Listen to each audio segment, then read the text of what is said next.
Doa dimulai. Bismillahirrahmanirrahim.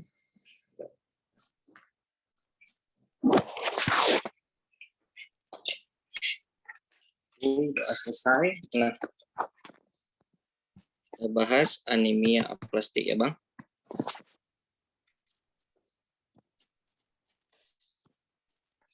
Nah, untuk anemia aplastik ini kemarin udah kita singgung ya kan. Anemia yang terjadi karena kesalahannya di sumsum tulang. Klasifikasi anemia aplastik kita bagi menjadi 3 bagian. Ada yang anemia aplastik berat, ada yang anemia aplastik sangat berat, ada yang anemia aplastik tidak berat. Nah, bedanya apa? Kita hafal dulu yang anemia aplastik yang berat. Di mana kita lihat dari gambaran selularitas sumsum tulangnya di bawah 25%, kemudian dijumpai adanya penurunan sel-sel darah, sedikitnya 2 dari 3 sel-sel darah itu menurun. Apa saja? Lihat dari neutrofil. Neutrofil di bawah 500 mikroliter per mikroliter. Trombosit di bawah 20.000 dan hitung retikulosit absolut di bawah 60.000. Nah, untuk yang aplastik sangat berat, sama kriterianya dengan si aplastik berat kecuali hitung neutrofilnya. Hitung neutrofilnya di bawah 200 mikroliter per mikroliter. Untuk anemia aplastik tidak berat, ya, di mana dijumpai adanya gambaran hiposelularitas pada pada sumsum tulang, tapi tidak dijumpai sitopenia yang bermakna. Sitopenianya tidak memenuhi kriteria yang berat. Contoh, misalnya neutrofil tidak sampai di bawah 500, trombositnya masih 100.000, tidak di bawah 20.000, retikulositnya masih lebih dari 60.000. Nah, etiologi dari anemia aplastik ya kita bedakan, ada yang karena toksiksitas langsung ya. Jadi ini kalau akibat toksik yang secara langsung terpapar, contohnya karena radiasi atau kemoterapi, terpapar benzen dan berbagai metabolit dari beberapa jenis obat.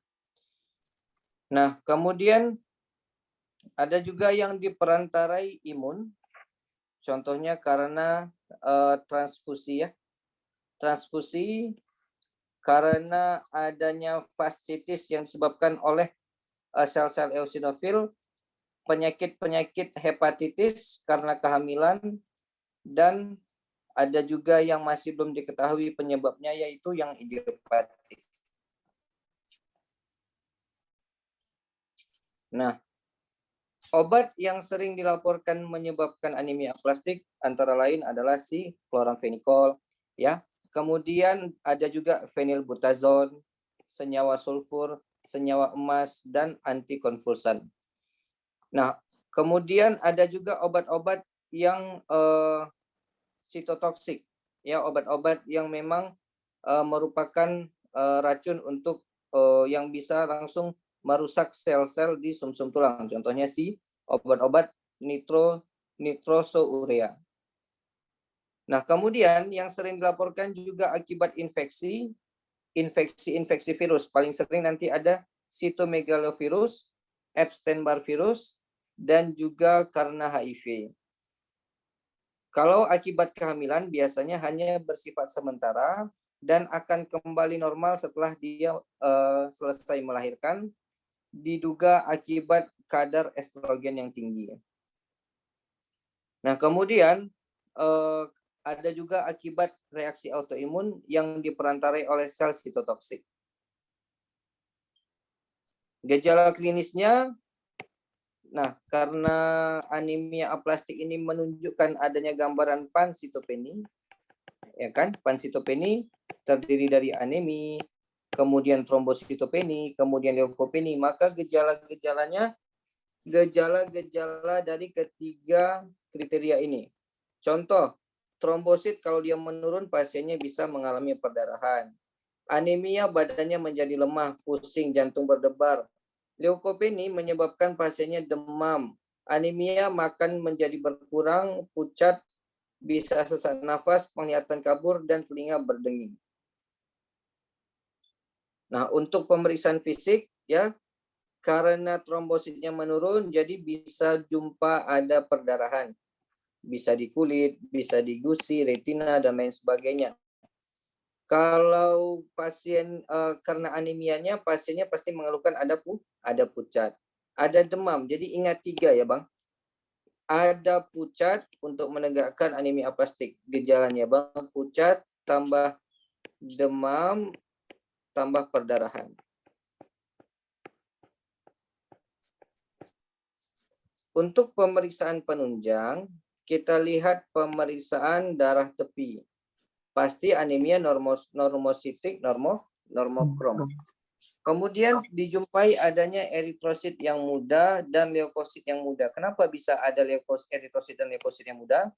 Karena banyak terjadi di dalam tubuhnya terjadi kekurangan eritrosit dan leukosit sehingga dibentuklah leukosit yang baru sehingga nanti tampakan leukosit yang atau eritrosit yang muda di dalam darah tepi. Tapi tetap saja ya tidak bisa meningkatkan leukosit yang sudah ada karena memang produksinya yang berkurang ya. Si sumsum tulangnya tidak bisa memproduksi lagi secara normal, akibatnya tetap saja mengalami kekurangan. Sorry ya Bang, ini udah agak nggak fokus nih faktor puasa, sorry ya. Oh iya, nggak apa-apa. Jadi gini Bang, fikir ralat. Harusnya anemia aplastik ini kan Bang, tadi kan masalahnya di mana? Di pabriknya ya Bang? Sumsum. Di pabrik, di sumsum tulang. Kalau pabriknya bermasalah, bisa nggak dia menghasilkan yang muda? Nggak bisa lagi ya, dia nggak akan bisa menghasilkan leukosit maupun eritrosit. Jadi kalau Abang jumpai di hapusan darah tepinya ada eritrosit muda dan leukosit muda di dalam hapusan darah tepi, ini kemungkinan besar bukan anemia aplastik, karena seharusnya anemia aplastik tidak kita jumpai ada eritrosit dan leukosit yang muda, karena memang pabriknya udah disegel, udah rusak, tidak bisa lagi menghasilkan eritrosit dan leukosit. Nah, pada beberapa kasus bisa dijumpai adanya limfositosis, hanya limfosit yang meningkat. Jadi leukosit itu kan sel darah putih. Leukosit ini kan ada banyak jenisnya. Kita sebut sebagai hitung jenis leukosit. Dalam menghitung jenis leukosit ada rumusnya. Enak banget Bobo sama Lia Melina. E-nya ini eosinofil. B-nya ini basofil, sorry. Ini basofil. B-nya ini neutrofil batang. S-nya ini neutrofil segmen. Kemudian L-nya ini limfosit. M-nya ini si monosit. Jadi ini semua namanya leukosit.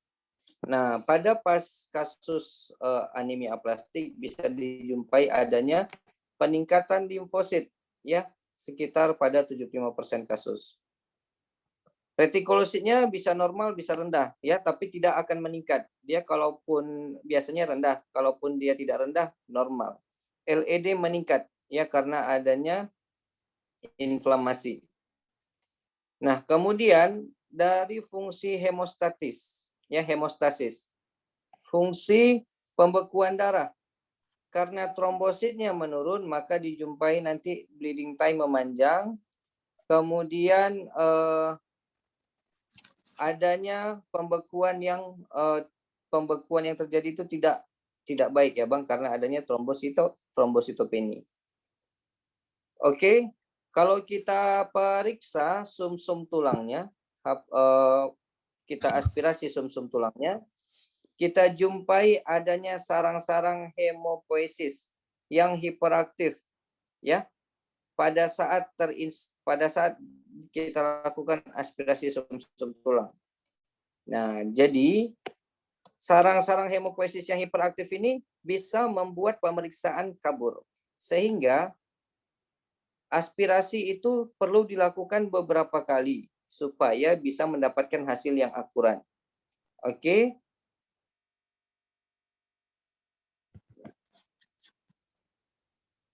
Untuk pemeriksaan sumsum tulang yang diharapkan apa? Dijumpai adanya hiposelularitas.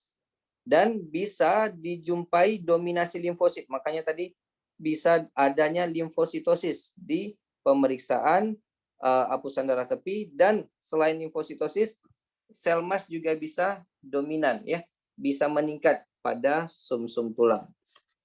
Virus penyebab tadi kan bisa kita periksa. Virus paling sering tadi sitomegalovirus, kemudian ada nanti Epstein-Barr virus, kemudian virus HIV, selain itu ada hepatitis dan parvovirus. Oke. Nah, bisa kita lakukan tes hemolisis sukrose atau HAM test. Ini untuk menyingkirkan PNH. Apa ini PNH, Bang? Paroksimal yang kemarin, yang tes sukrosenya positif. Paroksimal. Nah, non imun yang hemolitik ya, Bang. Kemudian bisa kita lihat eritropoietin. Eritropoietin atau EPO bisa dijumpai meningkat pada anemia aplastik. Nah, kemudian bisa kita lakukan MRI untuk apa? Untuk mengetahui luasnya perlemakan. Jadi, sumsum tulang ini dia kan mengalami hiposelularitas. Sel-sel di sumsum tulang itu akan digantikan oleh sel lemak. Makanya bisa untuk melihat luasnya perlemakan, kita gunakan pemeriksaan MRI. Ya, jadi nanti di sumsum tulang bisa dijumpai seberapa besar sumsum tulang yang terisi oleh lemak dan seberapa besar sumsum tulang yang terisi oleh selular.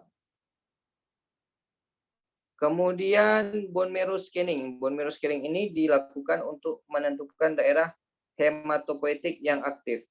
Hematopoietik ini, daerah hematopoietik ini adalah daerah yang digunakan untuk menghasilkan sel-sel darah. Oke. Jadi merupakan sel induknya, stem sel pluripotennya dalam menghasilkan sel-sel darah. Nah, untuk tata laksana, jika pasiennya di bawah 35 tahun dengan pemeriksaan human leukosit antigennya matching, artinya dilakukan pemeriksaan HLA cocok untuk dilakukan transplantasi sumsum tulang, maka kita lakukan transplantasi sumsum tulang. Ini merupakan tata laksana definitif. Tata laksana definitif adalah tata laksana yang paling tepat. Jadi ciri khasnya di soal nanti kalau mau ditanya tata laksana definitif adalah tata laksana yang paling tepat dari kasus di atas. Ya, kalau usianya masih di bawah 35 tahun, maka pilihannya kita lakukan transplantasi sumsum tulang. Oke, kalau ada respon, maka nanti bisa kita berikan obat-obatan seperti terapi imunosupresif tambahan. Tapi kalau misalnya dia di atas 35 tahun dan atau usianya di bawah 35 tahun tapi tidak ada yang matching pemeriksaan human leukosit antigennya, maka nggak boleh kita lakukan transplantasi. Ya, transplantasi harus ditunda atau diganti dengan terapi imunosupresif. Oke, kalau misalnya tidak ada respon setelah diberikan imunosupresif, coba diulangi pemberian obat tersebut. Kalau ada respon, ya, maka kita berikan lagi terapi imunosupresif. Oke, kalau tidak ada respon, kalau misalnya dia ada respon tapi kambuh, kita ulangi pemberian imunosupresif. Tapi kalau tidak ada kekambuhan, maka hanya dilakukan follow up saja. Tapi kalau sudah diulangi pemberian imunosupresif tidak ada respon juga, maka perlu dipertimbangkan pemberian faktor pertumbuhan hematopoietik atau androgen, hormon-hormon androgen, atau kita pikirkan untuk dilakukannya transplantasi.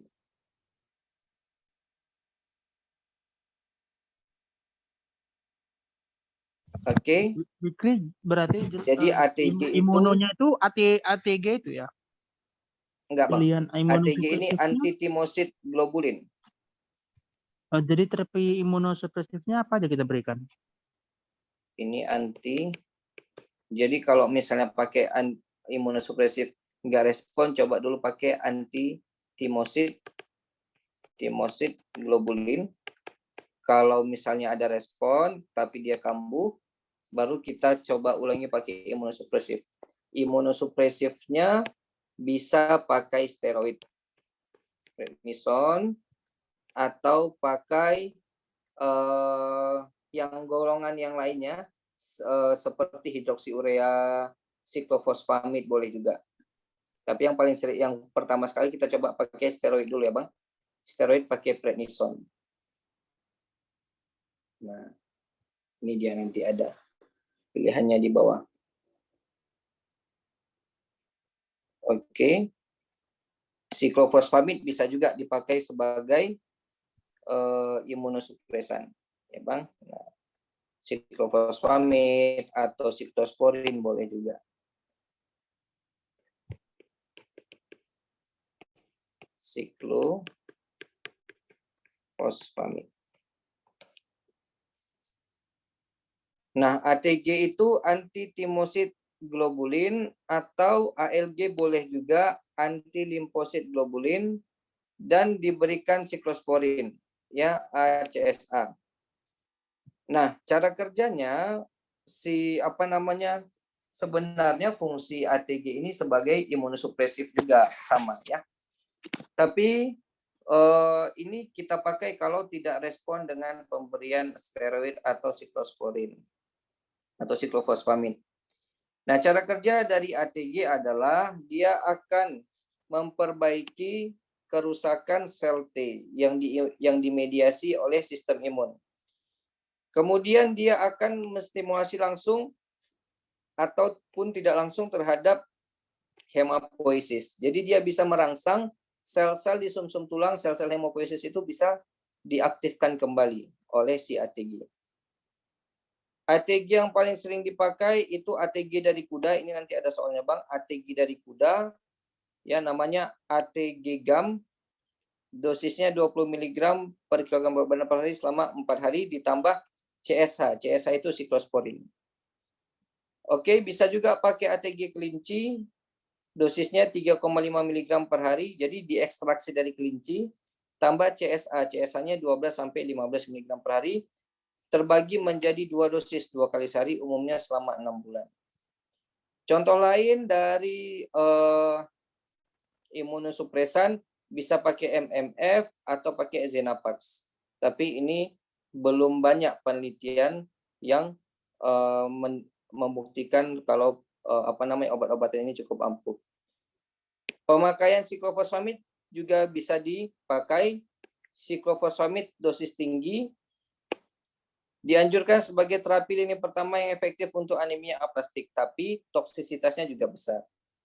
Maka muncullah regimen kombinasi antara ATG dan siklosporin dan metilprednisolon. Jadi dikombinasi tiga-tiganya, ATG, siklofosforin, steroid, di mana ini memberikan angka kesembuhan yang besar, sebesar 70% pada anemia aplastik yang berat. Jadi regimen kombinasi ketiga obat ini sangat sering digunakan, Bang. ATG atau ALG diindikasikan pada anemia aplastik yang bukan berat. Ya, pasien pasiennya tidak memiliki donor sumsum tulang yang cocok. Jadi nggak bisa didonor sumsum tulang. Memang tata laksana yang paling tepat itu di donor sumsum tulang. Tapi kalau tidak ada yang cocok, kita pakai ATG atau ALG dulu. Menunggu kecocokan ya, Bang. Jadi kita tunggu apakah nanti ada donor yang cocok. Kalau ada donor yang cocok, maka langsung kita lakukan transplantasi tulang. Nah, anemia aplastik yang berat yang umurnya lebih dari 20 tahun, pada saat pengobatan tidak terdapat infeksi atau perdarahan dengan jumlah granulosit di atas 200. Maka ini bisa kita lakukan pemberian ATG terlebih dahulu sebelum dilakukan transplantasi sumsum tulang. Oke, karena ATG ini merupakan produk biologis maksudnya dia diekstraksi dari makhluk hidup, dari kuda maupun dari kelinci. Jadi pada terapi ATG dapat terjadi reaksi alergi ringan, makanya kalau setiap regimen ada zat yang kita ekstraksi dari kuda, itu harus di skin test terlebih dahulu. Contohnya kayak ATS, anti tetanus serum. Itu kan dari serum kuda. Biasanya kita skin test terlebih dahulu. Beda dengan HTIG. HTIG ini kan dari manusia, imunoglobulin manusia yang ekstraksikan. Nah, jadi itu tidak perlu dilakukan skin test dulu. Nah, kalau ATG ini harus dilakukan skin test sehingga untuk menghindari reaksi alergi ringan, kita kombinasi pemberiannya dengan kortikosteroid. Digunakan prednison 1 mg per kilogram berat badan per hari selama 2 minggu pertama dalam pemberian ATG. Setelah itu, kalau udah 2 minggu, prednisonnya sudah boleh dihentikan. Kemudian ini ada siklosporin. Siklosporin ini kerjanya dengan cara menghambat aktivitas proliferasi prekursor limfosit sitotoksik. Dosisnya 3-10 mg per kilogram berat badan per hari per oral, diberikan 4-6 bulan. Siklosporin dapat juga diberikan intravena. Nah, angka keberhasilan dari penggunaan siklosporin ini setara dengan pemberian ATG. Oke. Jadi ini sering digunakan pada pasien yang gagal dengan ATG, maka diberikan si siklosporin. Kombinasi ATG, siklosporin, dan metilprednisolon memberikan remisi yang besar ya. Angka kesembuhan yang besar sebesar 70% pada anemia aplastik yang berat. Kombinasi ATG dan prednisolon, angka kesembuhannya itu tidak sebesar kalau dikombinasikan ketiganya, hanya 46%. Oke, dosis siklosporin 6 mg per kilogram berat badan per oral selama 3 bulan. Dosis metilprednisolonnya 5 mg per kilogram berat badan per oral setiap hari selama seminggu, kemudian berangsur-angsur dikurangi selama 3 minggu. Fikri, Ya, Bang? kayaknya ada beberapa abang baca soal. Kalau seumpamanya dia buat kombinasi ini, yang mana kita pilih, Adik? ATG siklosporin atau metil, atau ATG siklosporin, atau ATG aja? Kayak mana, Dek? Ketiga-tiganya, Bang. Oh, jadi yang Dikombinasikan paling bagus ketiganya ini kan karena memang, angka kesembuhan paling tinggi itu yang ketiganya. oh berarti, tapi memang definitif itu tetap yang Ya, terus sumsum ya, di bawah 35 ya tetap tahun ya. transplantasi sumsum, Bang. Tapi Betul. kalau seandainya dia bilang selain nggak sumsum nggak bisa, yang ketiga ini ya kita pilih ya, Iya, ATG, yang ketiga ini, Bang. siklosporin, sama Kita metil ya, pakai. Dik. Sama Oh, metil. oke. Ya udah, Dik. Makasih, Dik. Oke. Nah, ini penyebab kegagalan terapi pada anemia aplastik. Ya, contohnya pada sumsum tulang, misalnya nggak berhasil karena cadangan sel asalnya mengalami kelelahan. Ya, ini biasanya terjadi pada anemia aplastik yang diperantarai sel imun. Atau dosis imunosupresi tidak cukup, biasanya terjadi pada pasien yang mengalami serangan imun persisten atau bahkan salah diagnosis, atau memang pasiennya mengalami kegagalan sumsum tulang yang herediter, yang diturunkan. Artinya memang keturunan, bukan karena radiasi atau obat-obatan. Nah, jadi patogenesisnya bukan dari sistem imun, tapi memang diturunkan. Untuk transplantasi sumsum tulang, kriteria responnya adalah kelompok dari EBMT, Eropa Bone Marrow Transplantasi, mendefinisikan respon terapi kita bagi menjadi 3. Ada yang remisi komplit, ada yang remisi sebagian, ada yang refraktor. Jadi dikatakan dia remisi komplit setelah diberikan transplantasi sumsum tulang, pasiennya menjadi bebas transfusi, tidak perlu lagi transfusi darah, granulositnya sekurang-kurangnya 2000 ya. Kemudian trombositnya sekurang-kurangnya 100.000. Nggak boleh kurang dari segini ya. Kalau yang remisi sebagian, dia tetap bisa hidup tanpa transfusi darah, tapi granulositnya di bawah 2000, trombositnya di bawah 100.000. Kalau refraktor tidak ada perbaikan, jadi dia udah dilakukan transplantasi sumsum tulang, tapi masih saja membutuhkan transfusi darah. Berapa lama kita lihat, Dek, setelah dia sumsum tulang, Dek? Nah, Untuk ini melihat nggak ada ya. ada panduan khusus sih, Bang.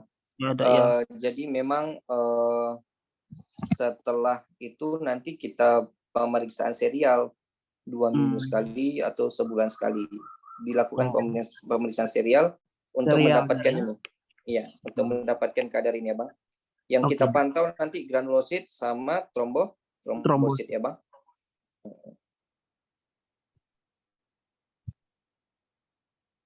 Nah, ini kriteria respon terlaksana. Kalau anemia aplastik berat, ya, ini sama ya, cuman beda panduan aja. Ada yang respon parsial, ada yang respon komplit, ada yang tidak respon. Kalau yang tidak respon ya pasti dia menetap tidak ada perbaikan klinis. Kalau parsial dia membutuhkan transfusi darah merah dan trombosit walaupun sudah dilakukan tata laksana. Oke, tapi tidak sampai memenuhi kriteria anemia aplastik yang berat. Ya, tetap ada perbaikan klinis, tapi tetap membutuhkan transfusi darah. Kalau yang HB komplit, yang respon komplit, HB-nya normal, sehingga tidak membutuhkan transfusi darah. Neutrofilnya di atas 1.500, ya Bang. 1.500, kemudian trombositnya di atas 150.000. Nah. Oke. Kemudian terapi suportif. Nah, transfusi yang terpilih adalah transfusi PRC. Target HB-nya ditingkatkan sampai HB-nya 7-8 gram per sen. Oke. Transfusi trombosit dilakukan jika trombosit di bawah 20.000 atau ada perdarahan yang aktif. Kemudian pemberian transfusi leukosit sebagai profilaksis masih kontroversial, ya, tidak dianjurkan atau tidak dianjurkan. Nah, jadi tidak terlalu penting ya kita berikan transfusi leukosit, yang penting transfusi PRC sama trombosit. Oke, kira-kira nomor 1 ini jawabannya apa, Bang? Oke, coba kita lihat ya. Seorang wanita berusia 19 tahun datang dengan keluhan mudah lelah, lesuh, dan mudah muncul memar pada tungkai bila terbentur sesuatu sejak 6 bulan yang lalu. Pasien juga mengeluh kadang-kadang demam dan berat badan semakin turun. Pada pemeriksaan fisik ditemukan konjungtiva anemis dan hematom pada ekstremitas. Tidak ditemukan pemeriksaan din. Pemeriksaan laboratorium menunjukkan turun, leukosit turun, trombosit turun. Berarti pansitopeni kan, Dek, kan? Udah khas sekali ke anemia aplastik. Jadi penata laksananya adalah transplantasi sumsum tulang. Aduh, kok ada berdua di sini. Bentar ya. Yang match, Dek, C. Yang matching ya, Bang. Yang matching, Oke. Pertama, kenapa diberikan itu tata laksananya? Karena yang ditanya yang paling tepat. Paling tepat, yang definitif. Paling tepat pasti sumsum transplantasi. Kemudian kita cross check usianya di bawah 35 tahun. Nah, kalau dia di atas 35 tahun, Bang, nah, maka kita pikirkan untuk obat-obatan dulu.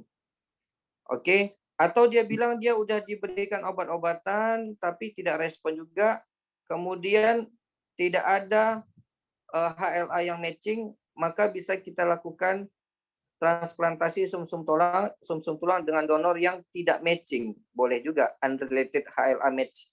Dia boleh, tapi itu kalau tidak respon lagi dengan obat-obatan. Jadi ini. Dek, kapan kita gunakan yang unrelated itu, unmatching itu, Dek?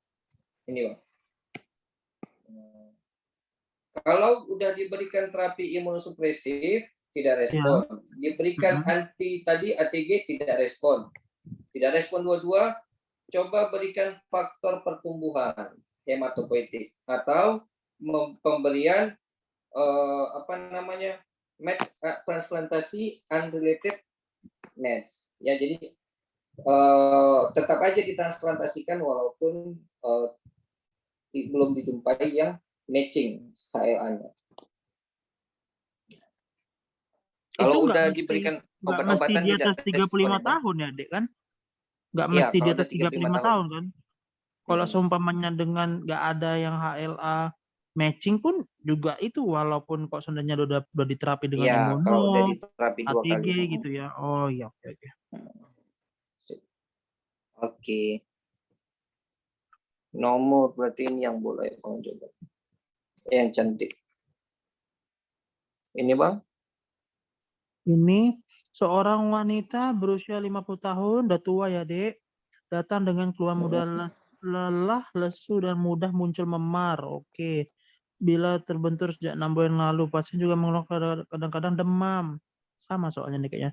Pada pemeriksaan fisik ditemukan konjungtif anemis, hematom pada ekstremitas. Tidak ditemukan pembesaran hepatomegalit. Dari lab kayaknya oke, pansitopeni. Pemeriksaan penunjang yang paling tepat untuk menegakkan diagnosa pada pasien adalah sumsum tulang, Dek. Ya. Karena kita curiga dia anemia Anemia aplastik ya, aplastik. Bang. Sip. Mm-mm. Yang ini Bang. Ini pikir dapat soalnya dari mana? Dari yang Abang kirim. Oh iya, Dek ya. Ada materi. Jadi materi anemia aplastik, dia materi di bawahnya contoh-contoh soal, Bang. Oh gitu ya, Dek. Ya Jadi ya. kayaknya itu contoh-contoh soal yang pernah keluar tahun berapa. Mm-mm. Mudah-mudahan lah sering-seringlah kita jumpa ya, Dek. Kita bahas Bang. ya. Seorang laki-laki berusia 24 tahun datang ke UGD karena mengeluh badan lemas. 1 minggu terakhir pasien ini mengalami perdarahan. Oke, pasti trombosit rendah ini. Dan riwayat demam. Oke, leukopenia. Dengan apa nih? Demam yang turun dengan antipiretik. Hasil PEMPIS ya hasil lab didapati HB turun, leukosit turun, trombosit turun. Oke, pansitopeni dengan normositik normokrom. Berdasarkan patogenesis terjadinya anemia pada pasien ini, pernyataan berikut ini mana yang lebih tepat? Sebentar ya. Yang ento itu kok mancing-mancing sitomegalovirus dia. Bentar ya, Cok, kita lihat dulu.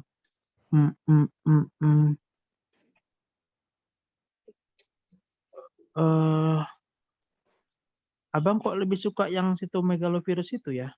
Karena ada riwayat demam dia. Ya, karena dia bilang ada riwayat demam yang turun dengan antipiretik, kemungkinan infeksi virus. Kalau peningkatan destruksi eritrosit di limpa ini anemia hemolitik. Iya, Pemendekan masa hidup eritrosit juga anemia hemolitik. hemolitik. Kalau anemia hemolitik ada ikterik, ada pembesaran organ ya kan Bang? Di sini nggak ada. Kemudian sitokin akibat infeksi menyebabkan sekrestasi Boleh makrofag. dibuat di situ, Dik. Ya Bang? Boleh dibuat di situ itu anemia hemolitik. Yang A sama B, Dik. Puasa apa, Fikri? Ini Syakban. Syakban Bang. Oh. Hemolitik. Ini biasanya terjadi pada anemia penyakit kronis, Pak. Oh, itu penyakit kronis ya?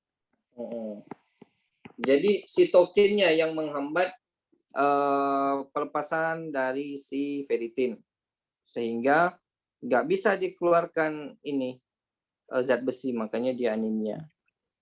Gangguan absorpsi zat besi pada usus, ini anemia defisiensi zat besi ya, Bang? Oh iya. Zat besi. Jadi memang yang paling tepat yang E. Jadi seandainya kita ini kemana ya arah soalnya?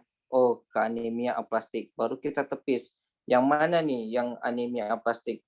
aplastik kan masalahnya di sumsum tulang, berarti yang paling dekat memang E. Kalau yang lain kita tepis-tepis, nggak mungkin. Nah, jadi memang tepat ya Bang.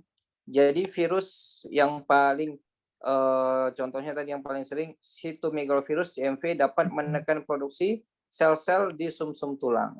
Nah, oke. Oke, Dek. Kemudian nomor 3 nih Bang. Seorang wanita 53 tahun, udah tua ya, masuk rumah sakit dengan keluhan perdarahan pada gusi sejak 2 minggu terakhir. Disertai tubuh mudah lelah sejak 1 bulan terakhir. Kadang ada demam yang tidak terlalu tinggi dan tidak terus-menerus. Pasien riwayat bekerja di pabrik pembuat kue selama 25 tahun. Pada pemeriksaan fisik didapati tekanan darah bagus, nadi bagus, pernapasan bagus, suhunya 37,8. Anemis pada konjungtiva, bekuan darah tampak pada daerah gusi. Ada hepatomegali sekitar 2 cm di bawah arkus costa. Tampak pula peteki pada ekstremitas superior dan inferior bilateral. Pada pemeriksaan laboratorium didapatkan leukosit rendah, Hb rendah, pansitopeni.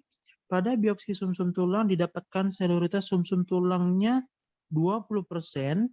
Pasien saat ini didiagnosa dengan anemia aplastik berat. Penata laksanaan apakah yang paling tepat pada pasien di atas? Dia berat ya, Dek. Bukan sangat berat ya. Dia berat. Kayaknya masih sesuai dengan yang algoritma tadi. Kalau anemia aplastik itu, hati-hati umurnya. Udah tahu Abang kan, Dek? Umurnya Iya udah Bang, tua, umurnya. jangan ditransplantasi. Dia harus kita kasih yang tadi ada 3 tadi, aduh kok lupa Bang. Globulin ATG dikombinasi dengan siklosporin ditambah metil ya, kalau nggak salah ya. Mana? Entok jawabannya. Yang Abang tanya tadi. Betul kan? Entok. Ya, yang Iya kan? kombinasi Udah 3 nih ya bisa Bang. Bang jawab ya. Ya, betul. Sip. Ya Iya, Bang, iya, kombinasi iya, 3 ya Bang. betul. Nah, yang Iya, entok. iya. Ada Nah, tadi itu yang Abang tanya tadi ya. kan betul kan? Ya, yang Ada Abang nih tanya tadi. soalnya nih. Soal Memang sering Abang yang soalnya keluar kemarin lah berarti ya nih, Bang. 40. Soal Abang yang kemarin, Abang jawab transplantasi. Jadi lihat usianya dulu ya Bang. Iya itulah kan, aduh kapan kan cepat lama kali kita jumpa. Alah, Dek. Ya, Bang. Oke, Nah, oke. ini coba Bang. Yang bawah nih Mana, Bang. Dek? Seorang wanita berusia 57 tahun, tuwek juga ini, datang ke IGD dengan keluhan utama sesak nafas. Keluhan lain adalah pandangan kabur dan telinga berdenging. Oke. Pada pempis ditemukan anemia, perdarahan pada gusi, pada colok dubur ditemukan melena. Oke. Pada pemeriksaan laboratorium didapati pansitopeni, MCV-nya normositik, itu neutrofilnya rendah, itu retikulositnya pun rendah. Ini sangat berat ya berarti ya. Anemia aplastik sangat berat ini. Pernyataannya benar berdasarkan kondisi di atas adalah saat biopsi sumsum tulang harus selalu Abang setuju deh biopsi sumsum tulang harus selalu dilakukan. Karena kan untuk menegakkan anemia itu kan harus dilakukan biopsi dulu. Karena anemia aplastik kan Bang. Sip. Oke. Coba yang ini Bang, nomor terakhir. Mana itu? Seorang laki, tadi berapa umurnya? 35 ya? Patokan tadi 57. usia kita. Enggak, usia. Oh iya, 35 ya kan, Bang. patokan kita 35, soalnya 38. Seorang laki-laki usia 38 tahun datang ke IGD RSUP Haji Adam Malik dengan keluhan utama gusi berdarah yang dialaminya sejak 2 minggu lalu. Sebelumnya pasien sering mengeluh mudah lelah sejak dalam 1 bulan terakhir. Demam kadang-kadang dijumpai, batuk dan sesak nafas tidak dijumpai. Saat di IGD diperoleh keadaan umum tampak lemah, hipotensi, nadi 90, RR20, temnya 37,7. Pada pemeriksaan fisik didapatkan konjungtiva anemi, tampak bekuan darah pada gusi. Pada laboratorium didapati pansitopeni, pada pemeriksaan sumsum tulang selularitasnya 22%. Berikut diagnosis dan penataan yang tepat pada penatalaksanaan yang tepat pada pasien ini dengan angka remisi terbaik adalah sebentar ya, Pak. Ngeri soalnya ini. Bentar ya. Ini udah jelas anemia aplastik, tapi klasifikasinya tadi nih, bentar ya. Ini neutrofil retikulositnya berapa? Nggak dikasih taunya ya. Oke, pertama, kalau abang mau tentukan derajatnya, Cobalah lihat kasih tahu ininya. neutrofil sama platelet aja, Bang. Nah, coba buatkan Neutrofil situ, Dek. sama platelet. Tapi Jadi plateletnya rendah itu. Plateletnya rendah juga, 15.000. Iya. Jadi nanti kan ada 3 kan, ini dia. Langsung aja di atas nih. Untuk kriteria neutrofil sama. Jadi yang beda itu hanya di neutrofilnya saja. Plateletnya sama. Nah, untuk klasifikasinya. Oke. Trombosit sama-sama di bawah 20.000 untuk anemia aplastik yang berat dan sangat berat. Bedanya di neutrofil. Kalau neutrofil yang anemia aplastik berat, dia masih di bawah 500. Tapi nggak sampai di bawah 200. Kalau udah di bawah 200 neutrofilnya, dia pasti sangat berat. Tadi kan neutrofilnya 350. Berarti masih di atas 200 tapi di bawah 500. Berarti masuk yang anemia aplastik berat. Oke. Tapi kalau neutrofilnya masih di atas 500, trombositnya masih di atas 20.000, berarti dia masuk yang tidak berat. Hanya keluhannya di sumsum tulangnya saja, hiposelularitasnya saja. Ada juga sitopeni. Jadi nanti misalnya trombositnya 80.000, tapi nggak sampai di bawah 20.000. Berarti kita harus hafal yang aplastik berat aja ya, Dek? Berat sama sangat berat. Ini yang abang hafal. Di luar dari itu pasti dia tidak berat. Tidak berat. Oh, oke. Iya. Jadi tadi dia tanya penatalaksanaan, Dek. Tapi itu nggak mungkin kita berarti ini kita sepakat yang berat ya, Bang?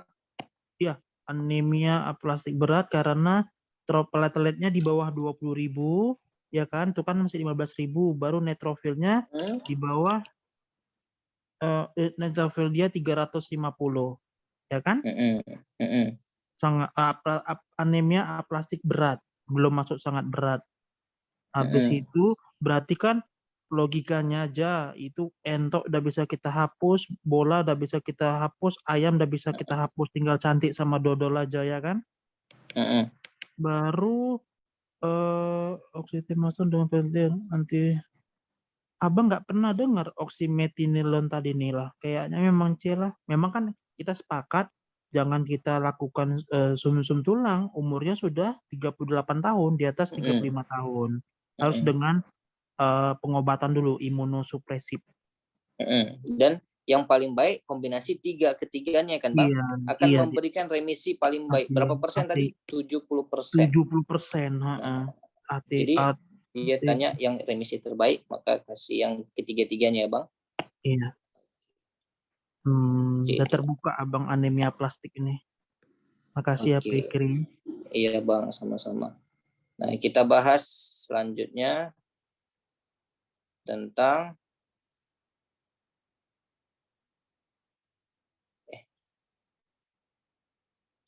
ini ya Bang. Myelodysplasia. Ini nggak banyak, sedikit aja.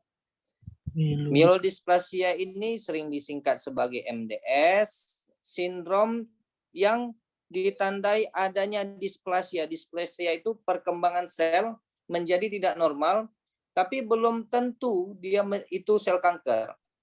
Nah, misalnya ada sel, kok selnya ini aturannya kan misalnya di sini aturannya sel gepeng. Kok dia ini bukan sel gepeng, ini berkembangnya jadi sel apa? Kita nggak tahu, nggak bisa kita definisikan. Intinya selnya abnormal. Tapi tidak sel kanker, belum tentu itu sel kanker.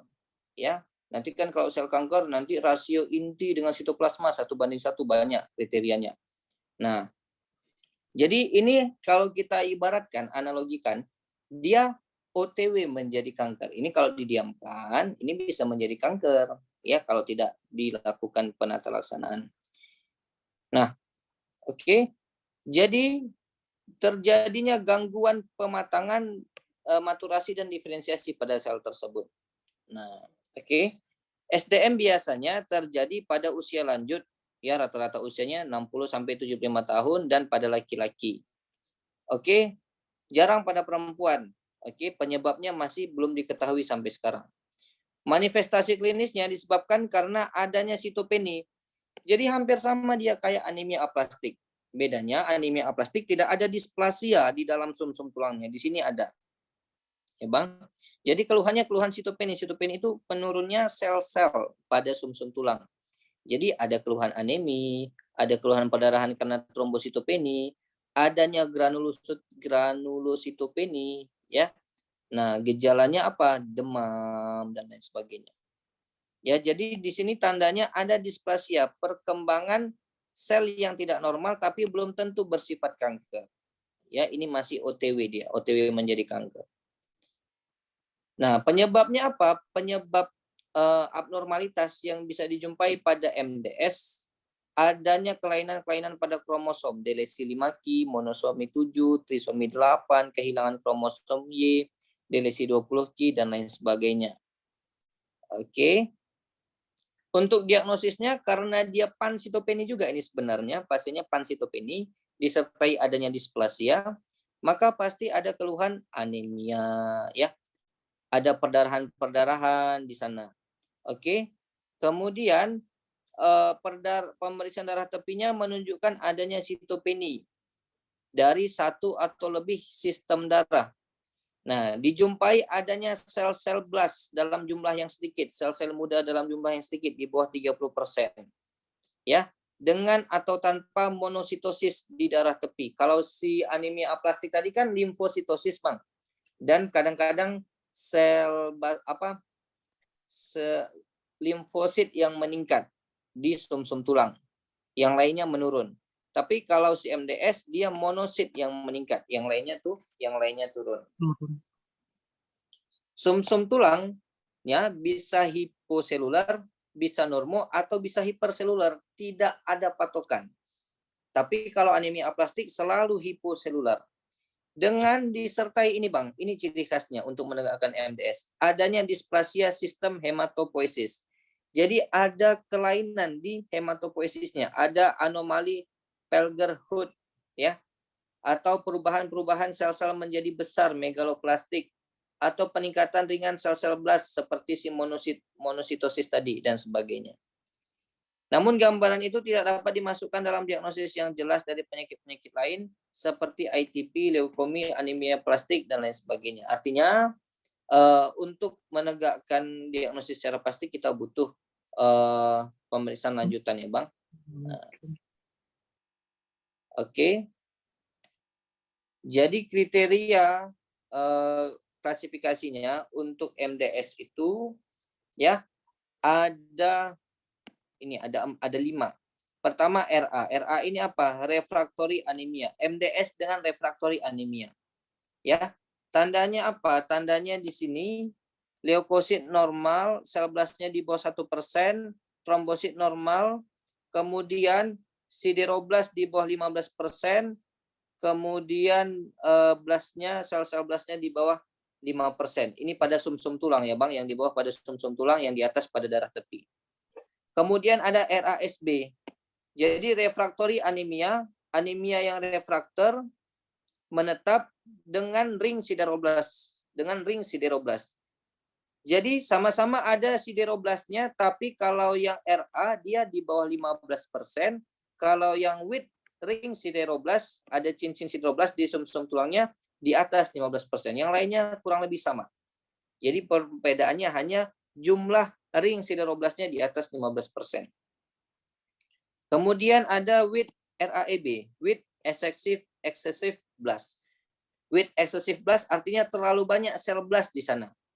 Nah, kalau yang dua tadi, refraktori anemia kan sel blastnya di bawah 5%. Kalau with excessive blast, sel blast di sumsum tulangnya lebih dari 5%, 5-20%. Nah, Kemudian ada RAEBT, ya.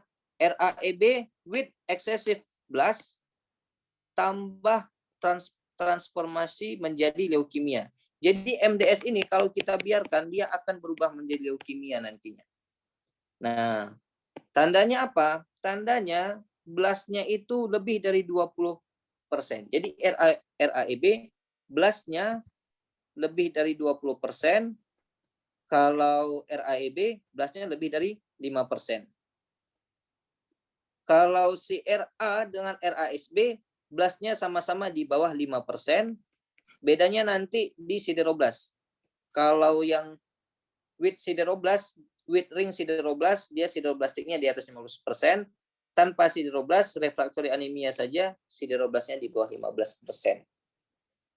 Oke, kemudian ada CMML, chronic myelomonocytic leukemia. Ini udah menjadi leukemia. Blastnya kembali lagi dia di bawah 20%. Kemudian nanti sudah ada muncul gejala-gejala tambahan ya Bang, gejala-gejala anemia. Ya, nanti ada kriteria di bawah lagi untuk CMML lebih lengkapnya. Sampai di sini Bang, ada yang mau ditanya? Ada cara cepatnya tuh, Dek, membedakan Ya. blast itu? Cara cepatnya itu aja Bang. Jadi pertama Bang, Abang pastikan dulu berapa blast di sumsum tulang.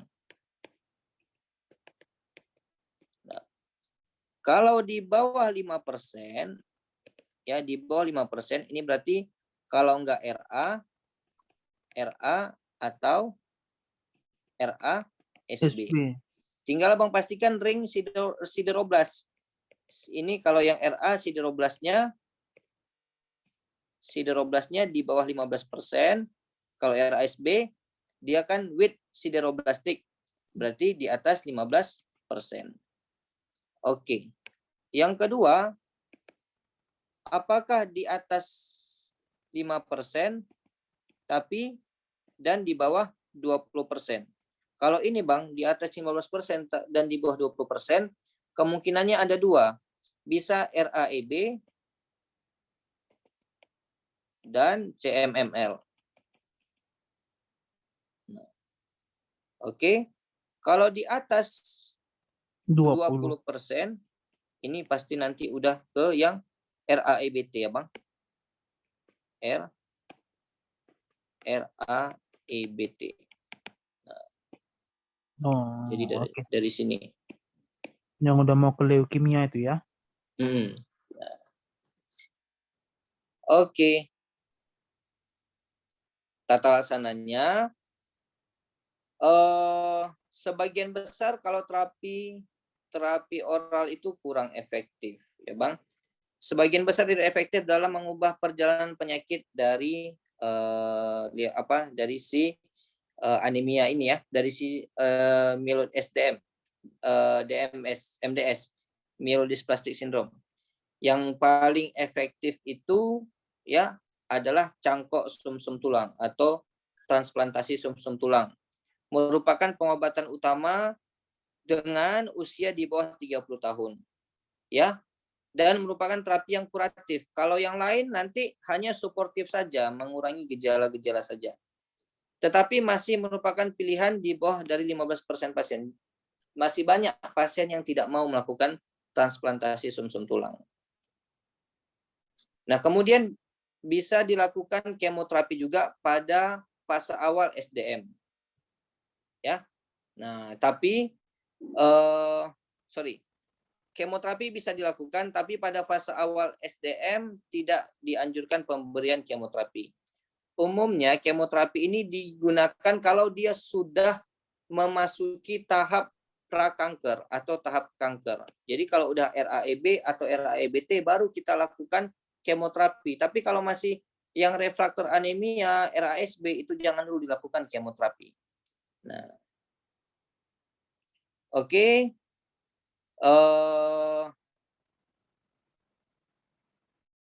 Nanti pemberian obat kemoterapinya pakai arasi, rekomendasinya 20 mg per 2 hari dia. 20 mg per 2 hari. secara drip atau 10 mg secara subkutan tiap 12 jam selama 21 hari. Selain dari kemoterapi, bisa juga kita berikan GM-CSF atau GCSF. Jadi inilah si prekursor granulosit, Bang. Ya, ini prekursor granulosit dan monosit. Jadi ini sel-sel stem cell yang bisa disuntikkan. Nah, sel progenitor hematopoietik namanya. Jadi bisa kita suntikkan untuk mengatasi, mengkoreksi pansitopenia yang terjadi. Jadi GM-CSF dan GCSF ini dia merangsang hematopoietik progenitor stem cell untuk mengeluarkan sel-sel granulosit yang baru, sel-sel monosit yang baru, sehingga nanti pansitopenia akan diperbaiki. Jadi dia akan merangsang keluarnya sel darah merah, keluarnya leukosit, dan keluarnya trombosit. Dosisnya 30-500 mikrogram per 2 hari, atau GCSF 50-1600 mikrogram, atau 0,1-0,3 mikrogram per kilogram berat badan per hari selama subkutan selama 7-14 hari. Nah, kemudian bisa juga diberikan obat-obatan tambahan yang lain ya, Bang, seperti piridoksin, androgen, danazol, dan lain sebagainya. Oke. Nah, ini sama klasifikasi yang tadi, Bang, tapi beda, ada 2 versi, satu dari FAB, satu dari WHO. Ya, kalau tadi yang udah kita bahas dari FAB, yang RA, RAEBT, atau RARS, ya, RARS atau RASR with sideroblastic, ring sideroblastic. Kalau dari WHO sama, ada refractory anemia dengan excessive blast. Ya, ada MDS dengan yang tidak terklasifikasi, unclassified. Ada MDS dengan hubungan delesi pada kromosom 5q. Ada yang sudah menjadi akut myeloid leukemia AML. Nah, ada yang sudah mengalami myeloproliferative disease, ya, MDS atau MPD. Ya, ini lebih luas lagi cakupannya, tapi lebih sering kita pakai yang dari FAB ya, Bang. Kriteria dari FAB. Jadi cukup hafal yang FAB saja. Nah, ini nanti yang pernah keluar, nanti Abang hafal berapa prediksi survival rate-nya. Ya. Artinya berapa lama dia bisa hidup? Ada yang hanya 10 bulan.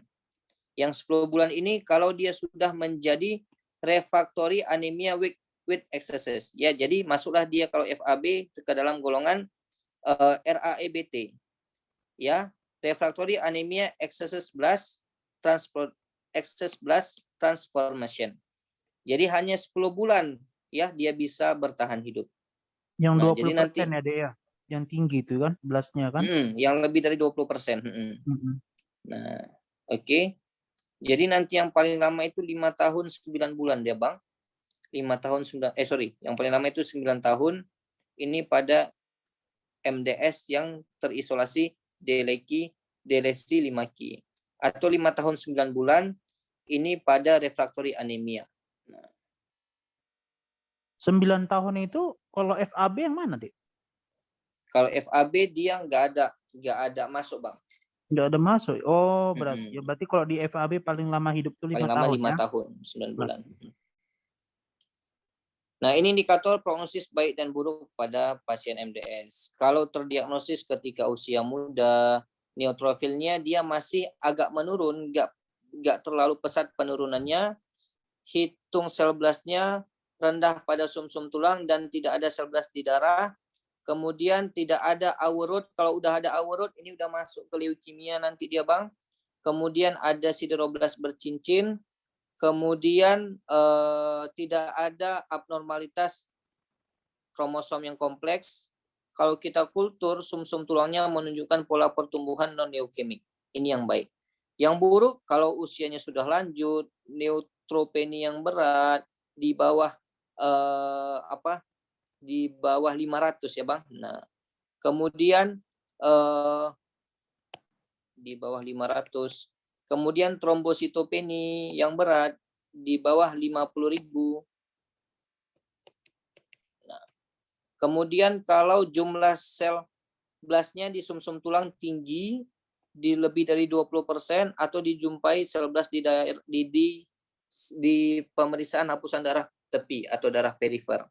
Ada dijumpai batang awurut positif dan tidak adanya sideroblast bercincin. Oke, coba kira-kira soal ini jawabannya apa, Bang? Seorang perempuan berusia 65 tahun datang berobat ke poliklinik dengan keluhan cepat lelah sejak 1 bulan yang lalu. Pasien tampak pucat dan letih, riwayat transfusi berulang dijumpai. Dari pemeriksaan fisik ditemukan konjungtiva anemis, paru dan jantung dalam batas normal. Hepatosplenomegali tidak ada. Labnya Hb 7,0, leukosit 4.400, trombosit 75.000, pansitopeni. Hitung jenis leukosit eosinofil 0, basofil 0, neutrofil batang 0, neutrofil segmen 55%, limfosit 18%, monosit 25%, dan blast ada 2%. Hasil BMP dijumpain hiposeluler disertai displasia sistem hemopoiesis dengan sideroblast 10% dan ada blast 15%. Masih 15 jadi, belum 20 ya kan? Udah tahu abang sekarang. Berdasarkan klasifikasi FAB, dia minta FAB. Berdasarkan FAB, berapakah waktu hidup dia? Oh, bentar, dia belum masuk 20, berarti masih bagus nih.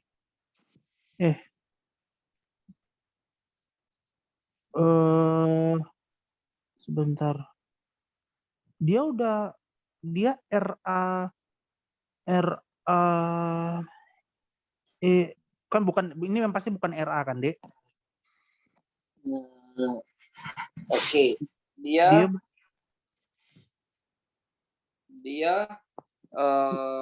bukan RA nih. Bisa yang ekses. Ini dia, Bang.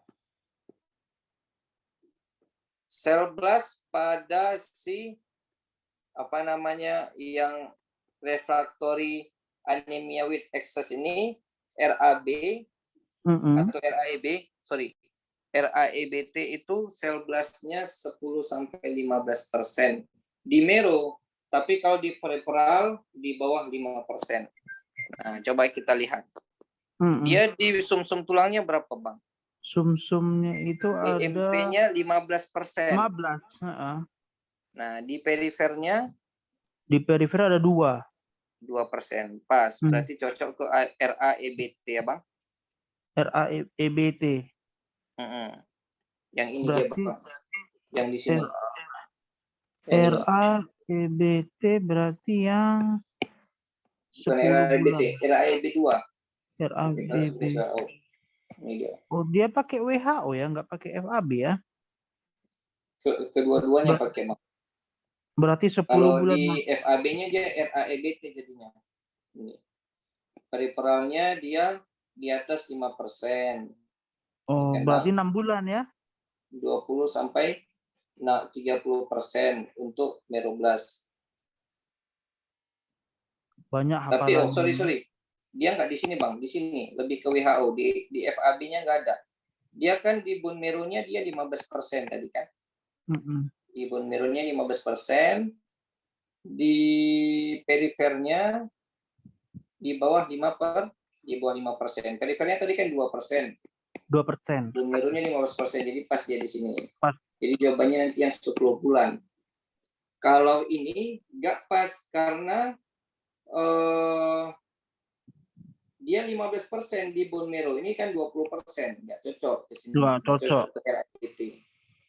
Peripheral blood-nya pun di atas 5%, blast yang di perifer. Tadi kan 2%, nggak cocok juga.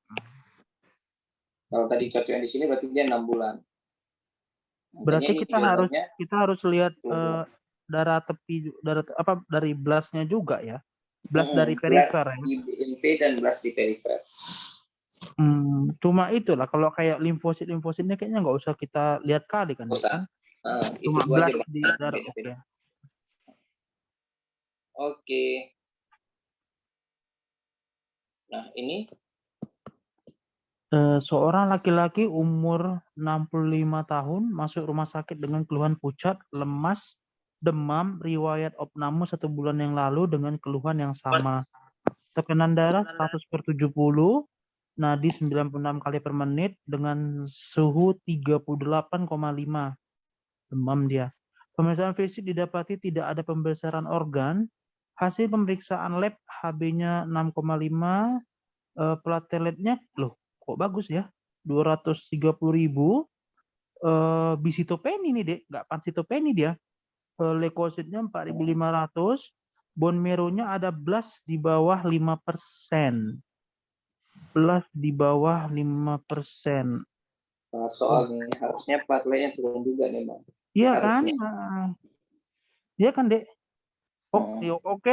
Oke lah, salah nih kan, plateletnya aturannya harus di bawah 150.000 ya kan, barulah bisa kita tegakkan MDS dia kan dengan BMP 5% ya, di bawah ya itulah dengan bone marrow-nya.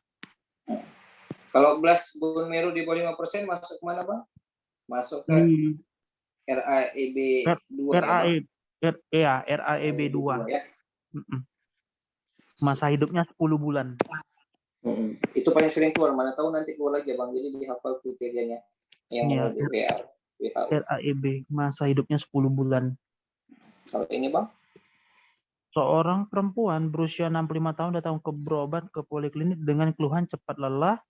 Sejak 1 bulan yang lalu, pasien tampak pucat, riwayat transfusi berulang.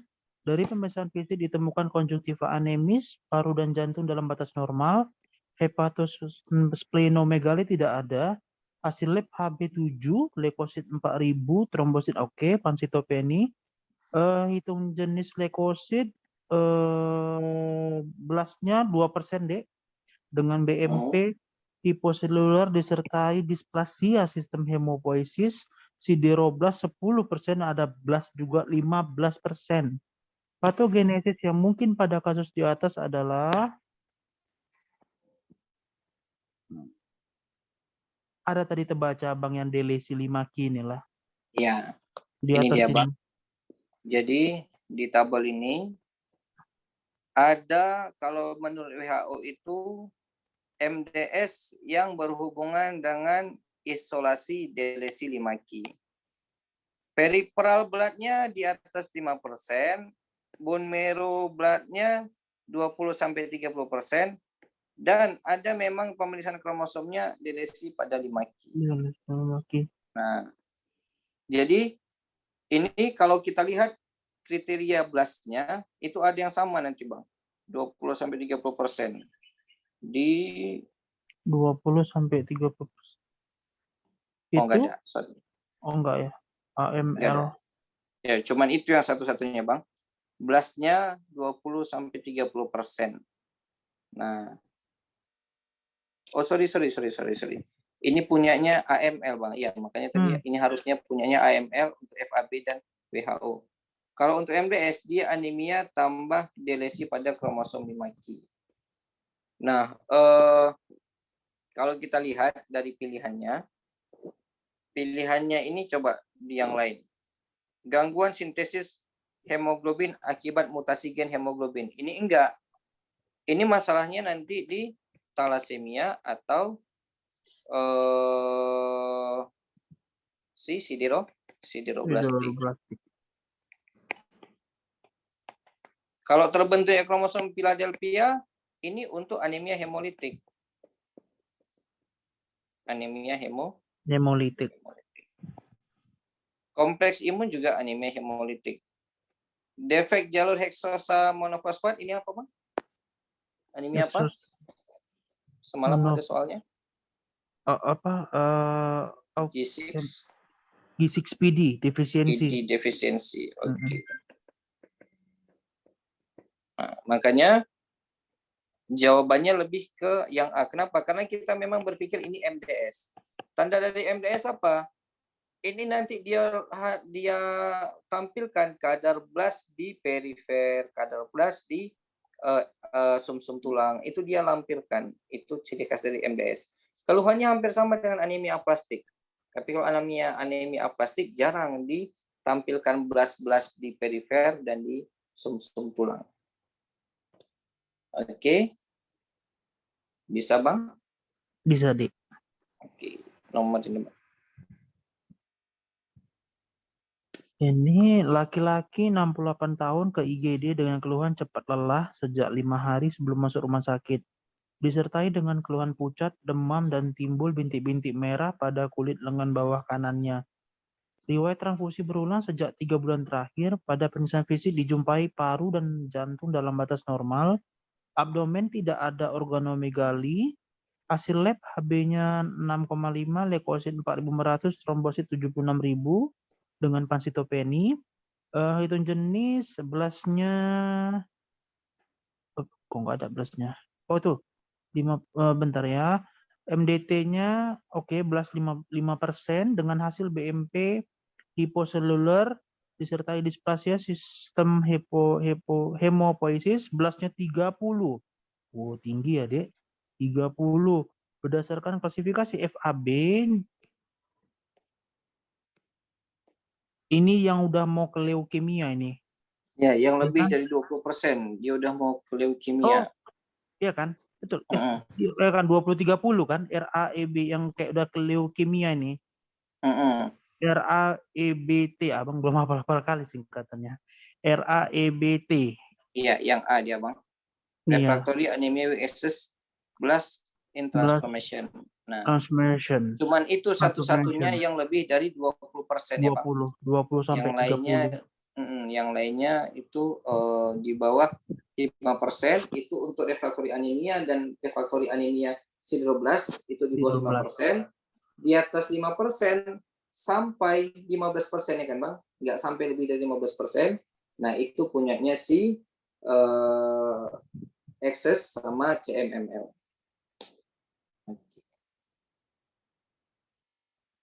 Berarti ini jawabannya yang A. Oke, selesai. Alhamdulillah. Alhamdulillah. Bang, Belum. nanti video yang kemarin ini lagi Iya. usahakan buka akunnya lagi. Jadi akun kami di disable.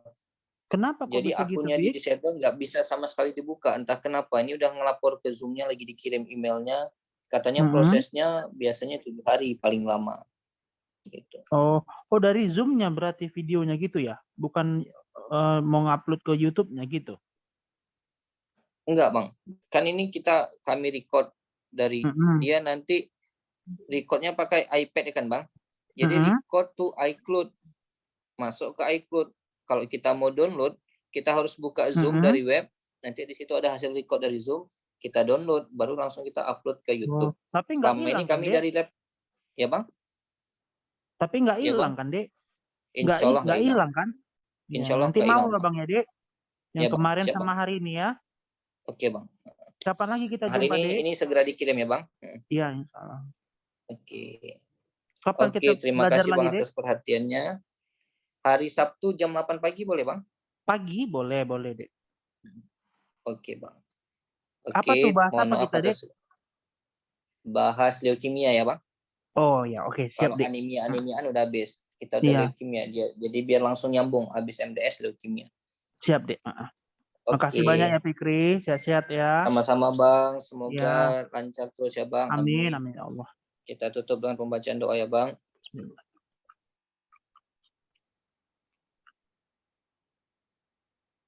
Oke, assalamualaikum warahmatullahi wabarakatuh. Waalaikumsalam warahmatullahi wabarakatuh. Oke, Bang. Oke, live, Bang.